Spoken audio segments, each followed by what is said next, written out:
Make તો પરીક્ષામાં સારું પરિણામ મેળવનાર બાળકો સાથે પ્રફુલ્લ પાનસેરિયાએ મુલાકાત કરી ધોરણ 10ના બોર્ડના પરિણામને લઈને શિક્ષણ મંત્રી પ્રફુલ્લ પાનસેરિયાએ નિવેદન આપ્યું હતું। વીટીવી ન્યૂઝ સાથે તેમણે ખાસ વાતચીત પણ કરી। નવી શિક્ષણ નીતિને કારણે પરિણામ ઊંચું આવ્યું હોવાનું તેમણે જણાવ્યું। પરીક્ષા બાળકોને નાપાસ કરવા માટે નહીં પરંતુ પાસ કરવા માટે હોવી જોઈએ। નાપાસ કે ઓછા માર્ક્સ લાવનાર બાળકોને અવળું પગલું ન ભરવા માટે પણ અપીલ કરી। કોઈપણ ખરાબ વિચારો આવે તો પહેલા માતા પિતાનો વિચાર કરજો તેવું પણ કહ્યું હતું। આ જીવનની અંતિમ પરીક્ષા નથી।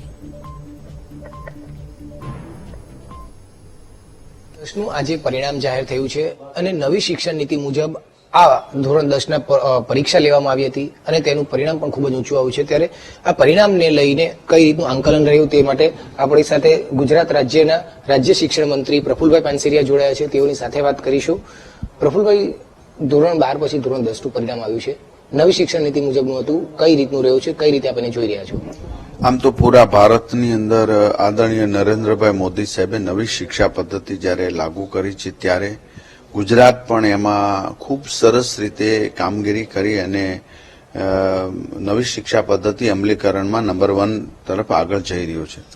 આદરણીય મુખ્યમંત્રી ભૂપેન્દ્રભાઈ પટેલ સાહેબના માર્ગદર્શન નીચે જ્યારે એક વર્ષથી ખૂબ સરસ રીતે તૈયારી કરી અમારા શિક્ષા વિભાગના સચિવથી લઈને જિલ્લા શિક્ષણ અધિકારી તમામ લોકોએ આમાં સારી મહેનત કરી। શિક્ષણની અંદર પરીક્ષા પદ્ધતિમાં બાળકને નાપાસ કરવા માટે પરીક્ષા નથી લેવાની। આપણે ઘણીવાર બહુ જ એવું બન્યું હતું કે હાર્ડ પેપર કાઢે, ખૂબ હાર્ડ કાઢે, સિલેબસ એટલે કે એના ટેક્સ્ટ બુકની બહારના બધા પ્રશ્નો પૂછે। આ રોંગ વાત છે, કારણ કે બાળક જે ભણે છે એ દરમિયાન આખી વર્ષ તનતોડ મહેનત કરતો હોય છે, એની બૌદ્ધિક ક્ષમતા છે, એ બૌદ્ધિક ક્ષમતાની બહાર તમે એની પાસેથી અપેક્ષા પણ ના રાખી શકો। ત્યારે પરીક્ષા પદ્ધતિ સરળીકરણ કરીને બહુ સરસ રીતે ખાસ કરીને બાળકના માઇન્ડમાં ખોફ ન હોવો જોઈએ કે હું બોર્ડનું પરીક્ષા આપી રહ્યો। આ રીતે શાળાવાળાએ પણ મોટિવેશન ખૂબ સરસ રીતે કર્યા છે ને આ મોટિવેશન જ ઘણું કામ આવ્યું છે। હું અનેક શાળામાં હું પણ બાળકો સાથે વાર્તાલાપ કરવા ગયો છું ને મેં પણ વાત કરી છે કે બોર્ડથી ડરો નહીં, અને આ ડર જ 50% બાળકની માનસિકતા ઉપર અસર કરતો હોય છે।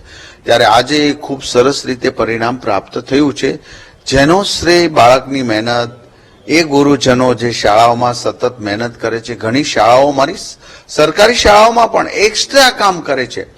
એક્સ્ટ્રા કામ કરવા માટે ઘણીવાર 5 વાગે શાળા બંધ થતી હોય તો 7 વાગ્યા સુધી સરકારી શિક્ષકો અમારા એ કામગીરી કરતા હોય છે, ભણાવતા હોય છે। ત્યારે આ બધું જ સાથે મળીને જ્યારે આજે આ પરિણામ પ્રાપ્ત થયું છે, આવનારા સમયમાં એ બાળકોના ભવિષ્ય અને સફળતા માટે હું પ્રાર્થના કરું છું। સાહેબ, વીટીવીના માધ્યમથી આ પરિણામના જે બાળકો પાસ થયા છે કે શુભેચ્છા કઈ રીતે આપી રહ્યા છો? આમ તો દરેક બાળકને હું હૃદયપૂર્વક શુભેચ્છા પાઠવું છું। ઘણા બાળકોએ 90% માર્ક્સ પ્રાપ્ત કરવાનો ગોલ કર્યો પણ 85 આવ્યા છે, તો ડરવાની જરૂર નથી। ઈશ્વરની કંઈ પણ તમને સંકેત હશે। ઘણી વાર એવું હોય કે તમે મહેનત કરી છે, ફળ જે મળે એ હસતા મોઢે સ્વીકારો તો જ તમે આનંદમાં રહેશો। સૌથી પરીક્ષા એ છે કે તમે જીવનમાં આનંદ મારો તો તમારા મા બાપ પણ આનંદમાં રહેશે। માટે કોઈ હતાશા કે ડિપ્રેશનમાં આવ્યા વગર જે મળ્યું છે સ્વીકારીને આગળ વધો। આવનારું ફ્યુચર તમારા માટેનું છે। સાહેબ, ખાસ કરીને પાસ થતા વિદ્યાર્થીઓ કે સારા માર્ક લાવતા વિદ્યાર્થીઓ તો એમનું કારકિર્દી બનાવતા હોય છે અને સારા હોય છે, પરંતુ ક્યાંક નાપાસ થતા કે ઓછા માર્ક જેને આવે છે તેવા વિદ્યાર્થીઓને આપ શું અપીલ કરશો કે કોઈ અનિચ્છનીય પગલું ન કરે? ઓછા માર્ક્સ આવ્યા છે અથવા તો બાળક નાપાસ થયું છે, દીકરા કે દીકરીઓ, એને મારી હૃદયપૂર્વકની વિનંતી છે કે દીકરા દીકરીઓ, તમે તમારા મા બાપના જીવ છો।